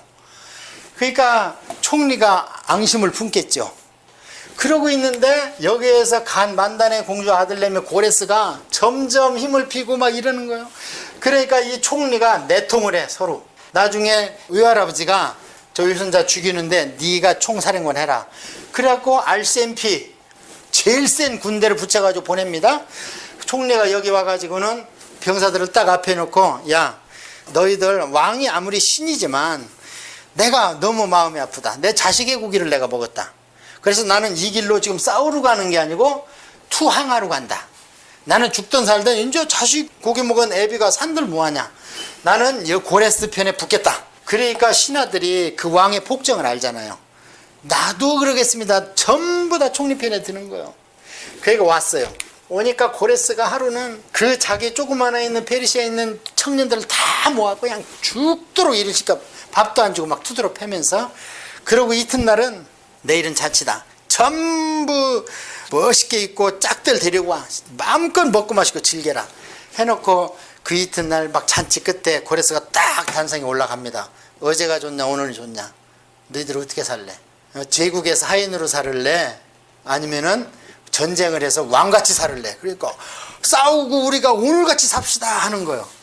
그래가지고 그냥 쳐가지고 외할아버지를 죽여버리고 매대를 먹습니다. 그러니까 이게 우연이 아니라는 거를 다니엘이 얘기를 해줍니다. 고레스 너 죽을 생명이었다. 그리고 이 바벨론 궁을 칠 때도 하나님이 청동문을 열어주셨단다. 이미 150년 전에 얘기를 했다. 그러면 이 고레스가 이제 나이는 얼마 안 됐어요. 근데 그때 외삼촌을 데리고 온 게 다리오입니다. 그래서 전쟁 중에 있기 때문에 다리오를 통해서 바벨론에 앉혀놓고 고레스는 또 전쟁하러 가요. 그래서 다리오가 나오는 거예요. 자, 그래서 고레스가 이제 그 바벨론을 쳐서 이겼잖아요. 이기고 났는데 거기에 다니엘이 딱 있으니까 다니엘 앞에서 네 신이 최고라고 하겠어요? 아니라고 그러겠어요? 그런 신이 있다면 그 신이 최고다. 그런데 다니엘이 그런데요 바벨론이 우리를 망쳐가지고 우리 하나님 여호와를 섬기는 제단을 헐어버렸습니다. 그래 그러면 안 되지. 가서 제단을 중건하고 그 다음에 성전을 다시 짓고 너희들은 나와 우리 왕족을 위해서 너희 신께 기도하라. 이게 고레스 칙년에 나오잖아요. 그런 신 같으면 너희들은 돌아가야지. 그러고 우리 왕가를 위해서 좀 기도를 해라. 이렇게 했으니까 다니엘이 드디어 바벨론의 총리가 되고 그 다음에 5장 이후로는 페르시아의 총리가 되는 겁니다. 이게 우연이 아니라는 거죠. 그렇게 해서 이제 페르시아가 드디어 바톤을 이어받았습니다. 그러면 이스라엘 땅은 이제 누가 점령해요? 아까는 바벨론이 점령했지만 자동적으로 페르시아께 됐죠. 그래서 페르시아가 메대를 먹고 온 그짝의 시리아와 터키를 다 했는데 이 짝에서 누가 크고 있느냐? 헬라가 크고 있어요. 헬라가 크고 있어서 페르시아하고 헬라하고 전쟁을 시작합니다. 전쟁을 시작하는데 마라톤이라는 전쟁에서 페르시아가 집니다. 근데 상식적으로 생각을 해봐요. 이거 깨면 안 되는 거예요. 한국이 소련을 이긴 겁니다. 이거 얼마나 적습니까? 그리스. 그래서 BC 480년에 전쟁을 해서 집니다. 계속 져요. 계속 지는데 이 그리스 반도에서는 무슨 일이 있었냐? 이때가 도시국가라는 우리 역사 시간에 배웠던 폴리스 제도거든요. 그러니까 아테네하고 스파르타가 제일 컸죠. 근데 아테네는 주로 수군이야. 해군. 그 다음에 스파르타는 막 힘 자랑하잖아요. 육군이 세요. 둘이 항상 쟁탈전을 합니다. 하다가 테베라는 데로 올라가요. 그 폴리스의 지배권이. 그러다 테베에서 어디로 올라가느냐? 마게도니아로 올라갑니다. 이게 마게도니아 이 당시에 누구가 있냐면 필리포스라는 사람이 나타나가지고요. 필립이 이제 좋아한다는 뜻이잖아요. 그리고 포스는 말 타기를 좋아해요. 그러니까 뛰어난 장군이죠.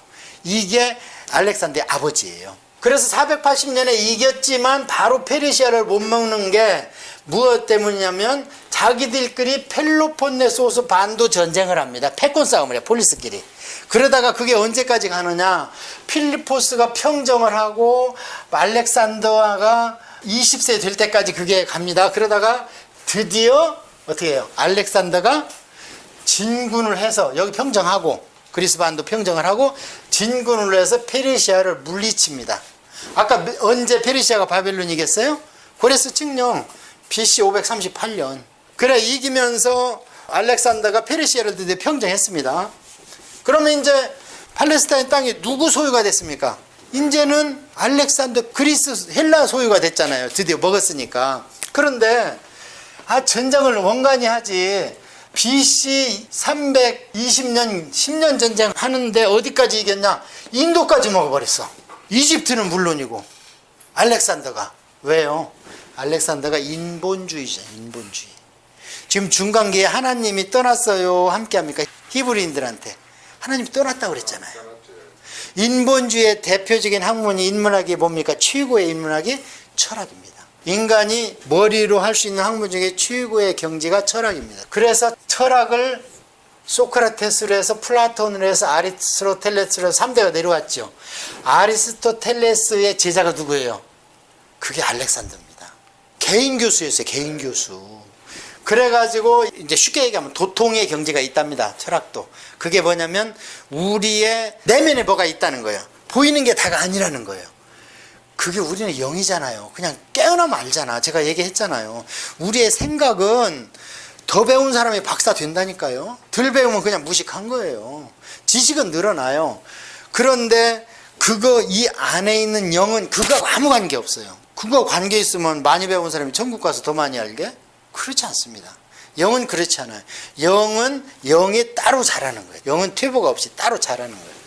그것을 사람을 그렇게 영혼욕으로 만들어 놓은 거를 이상하다는 거예요. 뭐가 있긴 있고 생명의 시초와 물질의 시초가 있는가 그런 걸 막 시작하네요. 근본을. 그러다가 간 것이 이 철학의 경지인데 알렉산더가 그것을 전파하기 위해서 이렇게 전쟁을 했는데요. 인도 가서 죽어버렸어요. 죽어버리니까 알렉산더 밑에 4명의 총사령관이 있었어요. 그래서 4명의 총사령관이 갑자기 죽어버리니까 한 살 배에 하나 남겨놓고 죽어버렸어. 후계자도 없이 30살에. 그러니까 이 4명의 총사령관이 회의를 했어. 분할 통치하자. 우리 이거 다 한 사람이 못 가져간다. 그래가지고 한 사람은 마가네아, 한 사람은 저쪽 터키 북부, 한 사람은 시리아 쪽, 한 사람은 이집트 쪽. 그러면 우리가 여기에서 성경 공부할 때 염두에 둘 것은 이 앞에는 볼 필요 없어요. 그리스 반도나 저 위쪽 지방 중아시아 쪽에 뭐가 있든 우리가 성경은 안 나타나. 근데 문제는 중간기에 나타나는 것이 지금 이스라엘 땅이잖아요. 아까 11장에 남북전쟁을 일으키는 놈이 요 두 놈이거든요. 그래서 이 중에 하나가 안티고노스라는 사람이 있고 이 하나가 프톨레미라는 사람이 있어. 그래서 이렇게 이스라엘 땅에 이렇게 있다면 안티고노스가 이 위쪽을 차지했는데 프톨레미가 이집트를 차지하면서 경계가 어디였냐? 이렇게 됐습니다. 그러면 이집트 땅이 누구 소유입니까? 프톨레미 왕조 소유죠. 그런데 여기에서 안티고노스가 내가 알렉산더의 후계자다 하고 정통성 싸움을 하는 거예요. 우리 남북한이 지금 정통성 싸움 하는 것 같이 하니까 나머지 세 나라에서 요거 쳐버리자. 싸가지가 없다. 어떻게 지가 알렉산더 후계자라고 그러냐, 정통성을 주장하냐. 그러니까 이 프톨레미가 아이고 나는 갈 필요 없다. 그까지가 하나 싸우는데 뭐 세 나라가 가냐. 니들은 알아서 가. 나는 내 밑에 있는 셀주크 사령관을 보낼게. 그래서 셀주크 사령관에서 전쟁을 수행하는데 이깁니다. 막 깨면 안 되죠. 안티고노스를 죽여. 그래서 이 땅을 이제 다스려야 되는데 셀주크가 이 땅을 차지하고는요 교만이 생겼어. 내가 뭐 총사령관만 해. 나도 왕조를 세우고 싶다. 해가지고 이 짝에서 왔던 사람들을 다 물리쳐버리고 자기 왕조를 세워서 셀주크 왕조를 세웁니다. 이 위에다가. 그럼 이 프톨레미가 보면 싸가지가 있어요, 없어요? 이겼으면 나한테 갖고 와야지. 왜 지가 독립을 해? 그래서 싸우는 전쟁이 이 11장입니다. 그래서 셀주크를 북왕조 이렇게 나와. 북쪽 이렇게 나와 거기에. 이 프톨레미를 남쪽 이렇게 나옵니다. 그래서 이 프톨레미가 힘이 세니까 자기가 안 갔을 거 아닙니까? 그래서 이 프톨레미 왕조가 언제까지 계속되느냐? 로마 할 때 망할 때까지 계속되는데 마지막 왕이 누구예요? 클레오파트라예요. 시즈하고 바람핀 클레오파트라가 말아먹는 거예요. 그때까지 계속됩니다. 자, 그러면 여기까지 왔을 때에 지금 이 상태에서는 그럼 이스라엘 땅은 누구 땅입니까? 프톨레미 땅이죠. 그래서 이걸 찾아먹게 싸우기 위해서 그렇게 150년 동안 전쟁을 하는데 BC 200년에 드디어 이스라엘 사람들이 나는 셀주크를 섬기겠다 그래요. 왜 그러냐? 셀주크가 힘이 아무래도 딸리니까 너희들이 나한테 오면 너희들한테 군대 안 뽑아가고 세금 없어. 그리고 너희들 성전에서 제사 드려.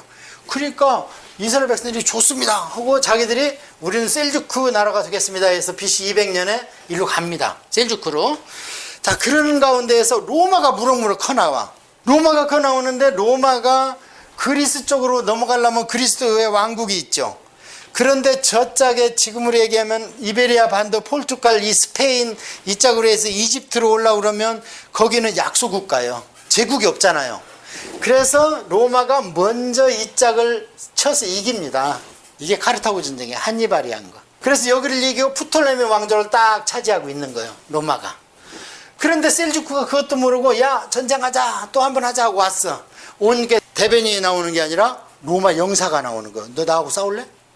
그러니까 셀주크가 깜짝 놀라서 아이고 안 할랍니다 하고 돌아가는 거예요. 그런데 로마가 이쨌든 좀 이제 여기에서 다리를 잡고 마게도니아 쪽으로 그리스 쪽으로 로마가 이 짝으로 힘을 뻗치기 시작합니다. 위쪽에서. 그래서 셀주크까지 이제 이 짝에서 치는 거예요. 쳐가지고 로마를 대항할 수가 없죠. 졌습니다. 지면은 제일 큰 문제가 뭐예요? 전쟁 배상금입니다. 그래서 배상금을 셀주크한테 내라는 거예요. 엄청난 돈을 내라고 해요. 돈이 없잖아요. 그럼 어떻게 해요? 제국은 자기 속국에다 긁는 거예요. 그래서 유대인들한테 아까는 내가 너희들 세금 면제해 준다고 했지만 안 돼. 나 지금 로마에 배상금 줘야 돼. 이거 가져와. 없다. 없는가 보자. 와가지고 성전을 털어보니까 금이 나와요, 안 나와요? 엄청 나오죠. 예. 그래갖고 성전을 털면서 말을 안 들으니까 뭐? 너희들이 여호와 하나님한테 가축 제사 드린다고? 야, 돼지 2,000마리 갖고 와라. 성전에서 돼지를 잡아 죽여. 피를 막 흘리고. 완전히 유대인을 못 오가는 거죠. 그래서 유대인은 제사만 드리게 하면 웬만하면 다 시키는 대로 합니다. 유대인들은. 아, 그러다가 이제 말 안 들으니까 이 BC 165년에 이스라엘 인근에서 조그만하게 제사를 드리는데 병사를 드리고 갑니다. 가가지고 제사 드리지 마. 그러니까 제사장이 나는 제사를 드려야 되고 안 되면 죽여라.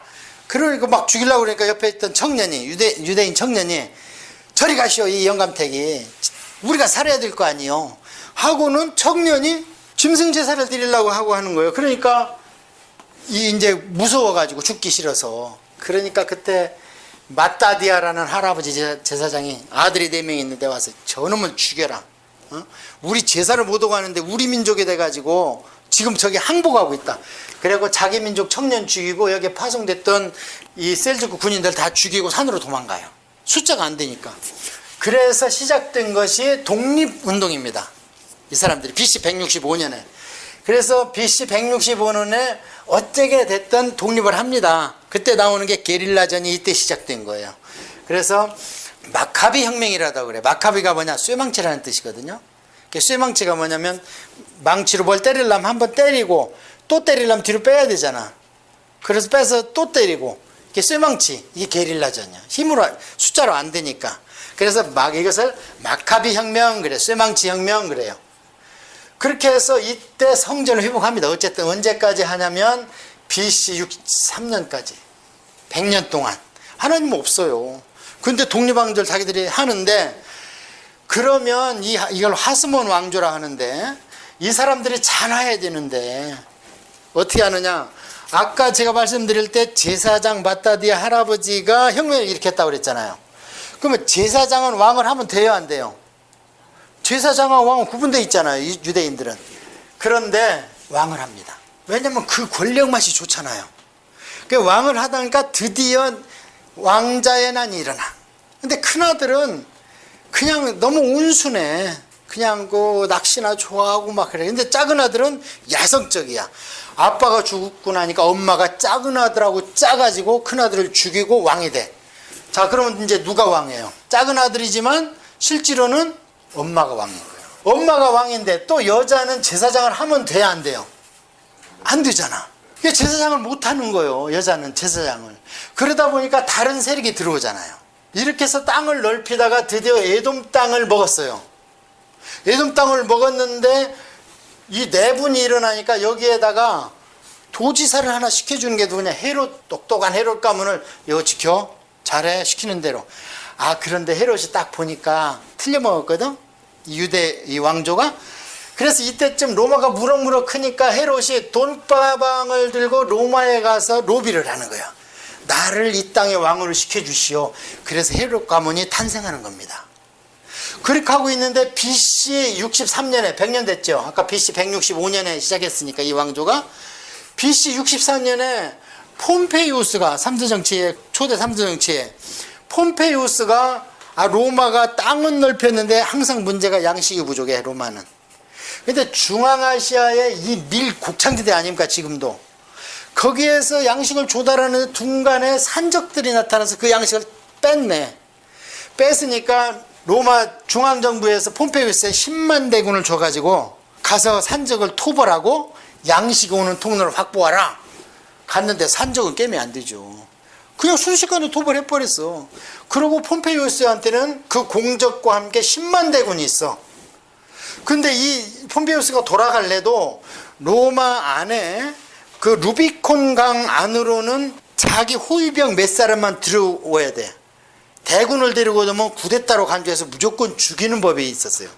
그래서 항상 군단을 루비콘 강 뒤에다가 놓고 자기와 한 20명의 호위대만 들어가는 거예요. 시저도 그러고 누구도 그러고. 근데 나중에 이제 시저가 루비콘 강을 건너버리잖아요. 그게 이제 강을 건넜다. 주사위는 던져졌다. 왔노라 보았노라 이겼노라. 그게 거기서 나오는 거거든. 그거는 이 폼페이우스 사건 뒷얘기예요. 그래서 폼페이우스가 갈팡질팡하고 있는 거예요. 갈 수도 없고 가면 또 권력 싸움에 자기가 휘말릴 것 같고 하는데 그때 헤롯이 와서 여기를 잡수시오. 그 대신 다른 왕을 시켜주시오. 하면서 밀고를 합니다. 그러니까 폼페이우스가 잘 됐지. 그냥 준다는데. 그래가지고 와서 폼페이우스가 거기 BC 63년에 평정하고 거기에 왕을 실권자로 누구를 시켜주느냐면 헤롯을 시켜주는 거예요. 대헤롯, 헤롯 그레이트를 시켜주는 거예요. 그래서 예수님 탄생할 때 보면 갑자기 로마군이 나타나는 거예요. 이제 이해하셨죠? 아니 망할 때는 분명히 바벨론에 망했고 그 다음에 바벨론이 바로 페르시아한테 다니엘서에 보니까 먹혔는데 예수님이 탄생할 때는 뜬금없이 로마가 나오잖아요. 이런 과정을 거쳐서 이제 로마가 나오는 거예요. 자, 그러면 이제 마태복음에 우리가 다음 시간에 공부할 때 그 과정 가운데에서 갑자기 등장하는 게 뭐가 있냐면은 갑자기 바리새인, 구약에 안 나왔죠? 사두개인, 구약에 안 나왔죠? 사내들인 공의회, 구약에 안 나왔습니다. 그 다음에 분봉왕, 총독, 이런 게 구약에 안 나왔잖아요. 회당, 이런 것이 구약에 없었습니다. 그래서 이게 언제 나왔냐면은 아까 거기 마따디아가 혁명을 일으켜서 왕권은 잡았지만 그 사람 제사장이죠. 그러니까 백성들이 호응을 별로 안 합니다. 근데 이 당시에 백성들이 진짜 좋아하는 사람은 이 바리새인들, 종교인들이에요. 종교인들. 말씀 가르치고 말씀대로 살으라고 하고 자기들이 모범을 보이고 탈무드 만들어서 해석해주고 하는 사람들이에요. 그러니까 이 마따디아가 뭐라고 그랬냐면 이 바리새인들하고 손을 잡습니다. 나 좀 도와주시오. 그래서 손을 잡아서 자리를 딱 잡으니까 바리새인들을 척결하기 시작합니다. 척결하기 시작하면서 힘을 빼요. 힘을 빼면서 자기들은 뭐냐? 자기들은 사독이 누구냐면 대제사장 중에서 솔로몬 시대에 마지막에 왕실에서 대제사장으로 임명된 사람이 사독이 나오죠. 사독이라고. 그 사독의 후손이다. 그래서 사독가이, 사두개인이 됩니다. 그러면 이 사람들은 누구겠어요? 실권자. 그러니까 이 실권자들은 종교적인 거 싫은 겁니다. 그건 백성을 통솔하기 위해서 필요한 거지 나 살볼 필요 없는 거예요. 쉽게 얘기하면 천국을 선포하면서 천국보다 이 땅을 좋아하는 사람들이 있어요. 천국을 좋아하면 성경대로 해야지. 아무리 교회가 크고 교회에 돈이 많아도 죽기 싫어하는 목사님들이 많을 겁니다. 아마 우리 같으면 빨리 죽어서 갔으면 좋겠는데 진짜 천국을 믿으면 하루라도 못 가서 아니지. 자식들 때문에 걱정이지. 자식들 잘 믿고 자리 잡으면 왜 안 가? 빨리 가야지. 그렇잖아요. 근데 지금 대형 교회들 보면은 가기 싫은 것 같아. 여가 좋아. 사두개인들이 그런 사람들이기 때문에 내세도 안 믿고 천국 천사도 안 믿고 뭐라 그래요? 예수님한테 와가지고 이 땅이 좋다는 거예요. 이 사두개인의 영이 여호와 증인으로 간 겁니다. 지상낙원. 죽어서 가는 게 아니라 이 땅이 지상낙원이 되는 거예요. 자, 그래서 이 사두개인, 이게 이제 사내들인 공의회의 70명의 국회의원 지도 집단의 대부분이 사두개인입니다. 그리고 바리새인 몇 명 들어갔는데 사도 바울은 이 바리새인 편이죠. 공부를 많이 하잖아요. 사도 바울은. 그러니까 당연히 이 부류에 들어가지. 근데 이 바리새인들의 문제는 뭐냐? 공부를 많이 하는데 아까처럼 여호와만 안다는 거예요. 여호와만. 거기서 더 못 나가. 그러니까 예수님이 와도 이사야의 말씀대로 왔는데 죽이잖아요. 너는 대제사장이야? 그러면은 아론에 피해야지. 너는 베들레헴에서 호적 정리했다며. 그럼 너는 유다족 아니냐? 유다 다윗처럼. 응? 그럼 어떻게 네가 대제사장이 되냐? 이러면서 예수님까지 죽이는 거예요. 바리새인들이. 그래서 사두개인은 아예 딴소리를 하니까 예수님 초창기에 나오지만 그 뒤로 사두개인이 예수님 주변에 업신거리는 건 전혀 없죠. 사복음서에 보면. 그런데 바리새인들은요, 예수님이 갈릴리에서 가버나움에서 사역을 하는데 거기까지 쫓아옵니다. 어떻게든 대편을 만들어 보려고. 그래서 이렇게 나오는 겁니다. 사내들인 공회는 자치제고요. 그 다음에 분봉왕은 로마에서 보면 팔레스타인은 이건 뭐 조그마한 손바닥이죠. 그러니까 속세이지 말고 세금이나 잘 내. 너 왕 시켜줄게. 그래서 분봉왕이 된 거고요. 분봉왕이 딱 지킬 게 하나 있습니다. 소요가 일어나면 안 돼. 거기서. 중앙정부 머리 아파. 그래서 소요가 일어났기 때문에 예루살렘에 있던 헤롯을 내치죠. 그러고 나서 총독, 한국으로 얘기하면 조선 총독부를 갖다 위치해 놓고 로마 중앙정부에 관리를 파송합니다. 그게 빌라도예요. 이제 이해하셨죠? 그러면 그 윗지방에는 아직 분봉왕이고 예루살렘에는 총독이 있다면 둘이 알력이 심하겠어요? 안 심하겠어요? 알력이 심하지. 나는 왕이다 그러고 총독은 나는 그래도 로마 관리다. 이럴 거 아닙니까? 그래서 예수님을 고문할 때 보면 빌라도와 헤롯이 서로 왼수지간인데 예수님 신문할 때만 사이가 좋아지잖아요. 자, 이렇게 해서 성문서는 다음 시간에 한 20분 정도 하고 오늘 중간기 이렇게 해서 대강 마감했습니다. 중간기는 흐름만 이해하면 됩니다. 그리고 신약성경에 나오는 이 용어들의 정의, 어떤 불이다. 이 정도만 알면 이제 마태복음에 들어갈 수 있고요. 그 말라기서가 BC 한 420년에 하나님이 떠났다. 그리고 중간기에 이제 자기들이 독립왕조를 세웠는데요. 그때 이제 독립왕조를 세워서 자기들이 쓴 성경들을 우리가 외경이다 그래요. 마키아벨리서 일서. 그래서 우리 그 가지고 있는 성경은 말라기에서 마태복음으로 붕 뛰기 때문에 400년이 완전히 공백이 아무 기록이 없어요.